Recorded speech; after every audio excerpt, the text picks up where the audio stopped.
Hi again. Continuing Bill Centenar's testimony from his days at Bethel in the early 50s, this section is entitled, When It Gets Off the Sixth Floor, It Is the Truth. When I had gone to Bethel in 1950, the Society's position against the transfusion of blood had not yet become a major issue. The doctrine would receive more attention and newspaper coverage after this time. Several cases of witnesses who refused transfusions came to my attention while at Bethel.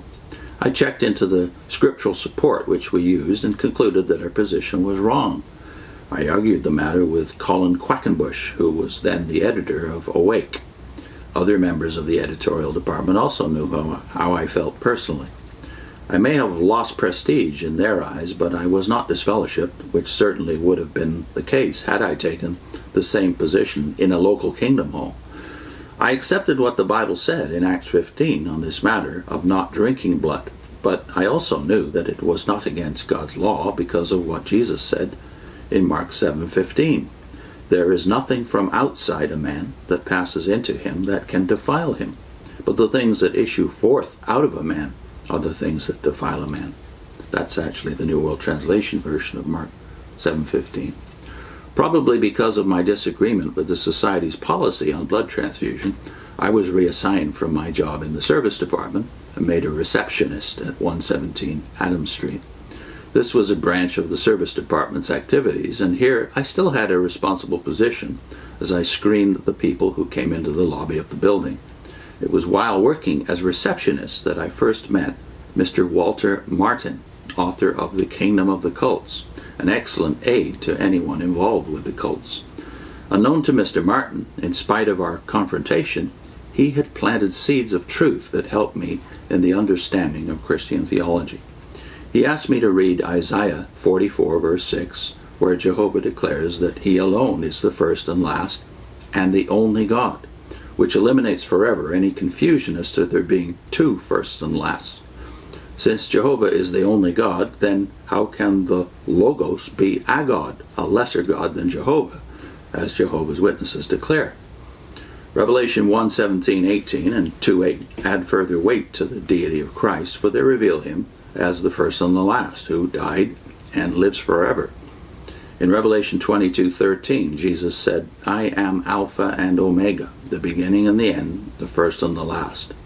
I had to accept this or deny the authority of the Scriptures. We met 20 years later, that is, Martin and he met 20 years later, and he was happy to hear of my coming out of the Society. At headquarters, the men of the editorial department often had differences of opinion. Each had to carefully pad his differences so as not to lose a position or be considered a heretic. President Knorr made a very significant and revealing statement in 1952 after some of the brothers in editorial had argued over a doctrinal matter. He stated, Brothers, you can argue all you want about it, but when it gets off the sixth floor, it is the truth. What he was saying was that once it was in print, the presses were on the sixth floor, it is the truth, and we had to stand unitedly behind it. Franz in court admitted the same. However, he did not speak the truth when he said there were no differences of opinion. Here's another section from the transcript of the Walsh trial back in 1954. Question, but am I right that the board of directors do at some stage consider it meaning any proposed statement for publication? Answer, they all consider it. Question, and vote upon it if need be? Answer, they express their opinions upon it.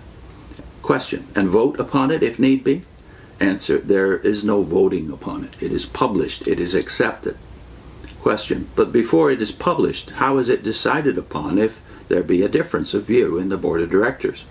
Answer, there is no difference of view in the board of directors. Question, never?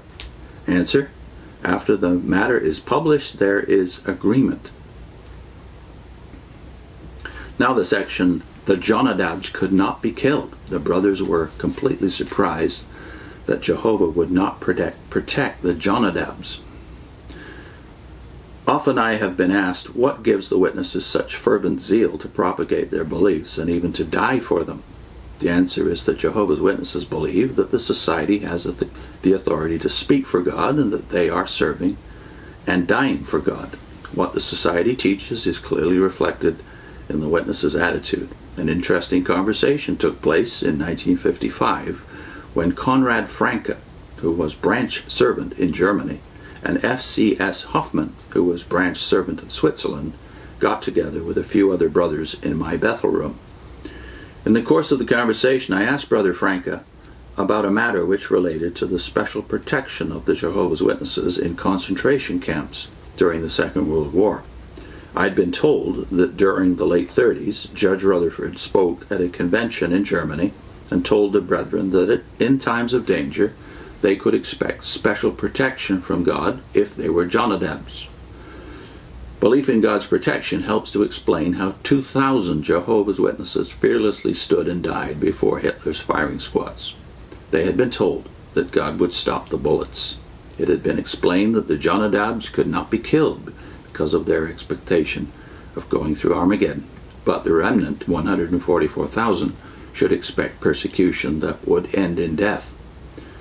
Brother Franke explained that before this announcement, about 80% of the German brethren felt that they were of the remnant. After Rutherford's talk and the publication of the article, his name, in the Watchtower, the number of those claiming to be members of the remnant dropped to just 20%. The illusion of protection was completely shattered by an experience during the war. Brother Franke related how 5 German brothers who were of the protected Jonadabs refused to take shelter during an air raid by the RAF. One of the bombs made a direct hit just as they were studying the daily text, and they were killed instantly. Understandably, this incident changed the beliefs of the Jehovah's Witnesses in Germany. The brethren who heard of this were completely surprised that God would not protect the Jonadabs, as Judge Rutherford had declared. To make sure that I understood this story accurately, I corresponded with Konrad Franke, and his verification came in a letter to me dated August 27, 1963. Next time, Charles de Wilde